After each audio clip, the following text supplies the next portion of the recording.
Welcome to ماضی حال YouTube channel تاریخ کے جھروکوں سے انقلاب فرانس، انقلاب ایران اور اب پاکستان۔ وقت آ گیا ہے تاریخ کو جاننے کا۔ کون کہتا ہے کہ لوگ اٹھ کھڑے ہوں تو انہیں حکومتیں طاقتیں کچل کر رکھ دیتی ہیں؟ تاریخ اس کے بالکل برعکس کہانی سناتی ہے۔ تاریخ بتاتی ہے کہ جب لوگ اٹھ کھڑے ہوں تو 21 جنوری 1793 کو پیرس شہر میں عوام کا ہجوم بادشاہ کو کھینچتا ہوا شہر کے بیچوں بیچ لگے اس گیلوٹین کے پاس لاتا ہے۔ اس کا سر ایک پتھر پر رکھ دیا جاتا ہے۔ بلندی سے ایک بہت بڑا چھرا لہراتا ہوا آتا ہے، گردن پر گرتا ہے، خون کے چھینٹے اڑتے ہیں اور بادشاہ کا سر ہجوم میں لوگوں کے پاؤں کی ٹھوکر میں ہوتا ہے۔ ایک مفلوک الحال شخص اس کے خون میں انگلی ڈبو کر اس کا زبان سے ذائقہ چکھتا ہے اور زور سے پکارتا ہے، او دیکھو، بادشاہ کا خون بھی نمکین ہے۔ اس کی بڑی بڑی مونچھوں والا وزیر داخلہ روحان پیرس میں احتجاج کرتے لوگوں کا تمسخر اڑایا کرتا تھا۔ لوگ بھوک سے تڑپتے تھے تو کہتا تھا شہر میں کتنی گھاس اگی ہے، جاؤ گھاس کھاؤ۔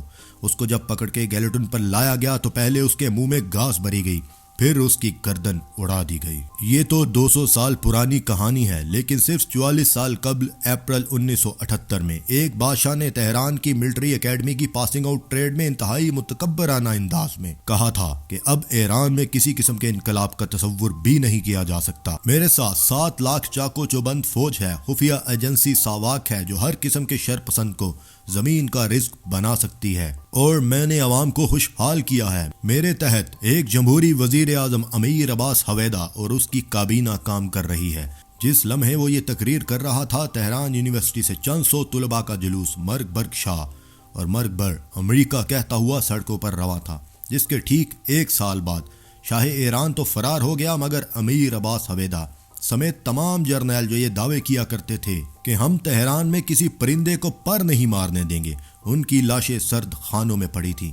ایران کے انقلاب سے کسی اور نے شاید سبق سیکھا ہو یا نہ ہو، امریکی حکام اور امریکی پالیسی سازوں نے ضرور سیکھا۔ امریکی ایران کی طرح دنیا کے 20 کے قریب ممالک میں اپنی مرضی کی حکومتیں وہاں کی افواج کی مدد سے قائم کیے ہوئے تھے۔ لاطینی امریکہ کے ممالک تو یوں لگتا تھا ان کی کالونیاں ہیں۔ ایران کے بارے میں بھی ان کا یہی زوم تھا کہ ہم نے فوج اور اشرافیہ کے ذریعے یہاں پر ہر انقلابی آواز کا گلا گھونٹ دیا ہے۔ شاہ ایران کی 1978 کی ملٹری اکیڈمی والی تقریر کے پیچھے بھی امریکی CIA سمیت 15 خفیہ ایجنسیوں کی رپورٹیں تھیں، جن میں لکھا تھا کہ ایران اب ایک ایسے مرج طائش پرست معاشرے میں ڈل گیا ہے کہ جہاں انقلاب کی سوچ کا بنپنا بہت مشکل ہے۔ آیت اللہ خمینی کا بیانیہ بھی صرف شاہ کے خلاف نہیں تھا بلکہ امریکہ کے خلاف تھا، اور لوگوں نے اسے دل سے قبول کر لیا تھا کیونکہ عوام 1953 سے امریکی مداخلت کے گواہ تھے۔ جب مقبول وزیر اعظم مصدق کو امریکیوں نے رجیم کے نام پر معزول کر دیا تھا، یہی وجہ ہے کہ انقلابیوں نے شاہ کے محل پر بعد میں قبضہ کیا۔ پہلے امریکی ایمبیسی پر قبضہ کر کے 50 سفارتکاروں کو یرغمال بنایا، اور یہ قبضہ 444 دن تک چلتا رہا۔ جنوری 2022 کے آغاز میں امریکہ سمیت پاکستان کی اہم خفیہ ایجنسیوں نے یہ رپورٹیں مرتب کی کہ اگر عمران خان کی حکومت کو برطرف کیا گیا تو PTI تاش کے پتوں کی طرح بکھر جائے گی، اور عمران خان عوام میں اپنی شکل دکھانے کے بھی قابل نہیں ہوگا۔ اس سے پہلے پاکستان میں امریکہ کا سفیر کیمرون منٹر کہہ چکا تھا، اب پاکستان ہمارے لیے کوئی اہمیت نہیں رکھتا۔ چین سے مقابلے کے لیے اب ہمارا میدان جنگ واگا سے سڈنی تک ہے، لیکن فروری میں روس کے یوکرین پر حملے نے سارا عالمی سین بدل کر رکھ دیا۔ اب امریکی چاہتے تھے کہ پاکستان میں ضیاء الحق اور مشرف جیسی وفادار حکومت ہو جسے ہم خطے میں ایک لانچنگ پیڈ کے طور پر استعمال کر سکیں۔ یوکرین میں وفاداریاں خرید کر حکومت بدلنے کا کامیاب تجربہ ہو چکا تھا۔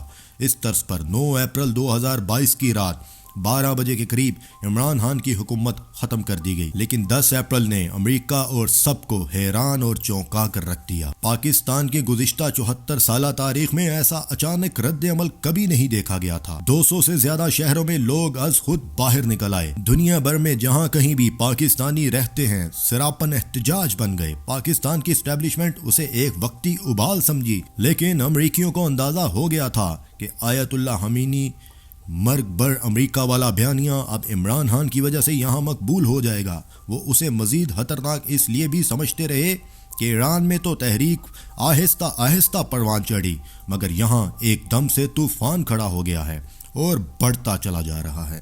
امریکیوں نے ایران میں ناکامی کے بعد یہ سیکھ لیا تھا کہ اب ہم اس اسٹیبلشمنٹ سے معاملہ طے نہیں کریں گے جس کی عوام میں عزت و توقیر ختم ہو چکی ہو یا جو اپنے فیصلے عوامی مخالفت کی وجہ سے نافذ نہ کر سکے۔ امریکی 10 اپریل سے اگست تک 5 مہینے پاکستان میں ابھرنے والی اس امریکہ مخالف تحریک کا جائزہ لیتے رہے۔ ان کے اخبارات نے تیسرے مہینے بعد ہی لکھنا شروع کر دیا تھا کہ امریکہ پاکستان میں غلط گھوڑے پر سوار ہو چکا ہے، اور ملک میں اگر امریکہ سے نفرت کی یہی فضا قائم رہی تو پھر امریکہ افغانستان اور ایران سے تو پہلے نکل چکا ہے، اب پورے خطے سے نکل جائے گا۔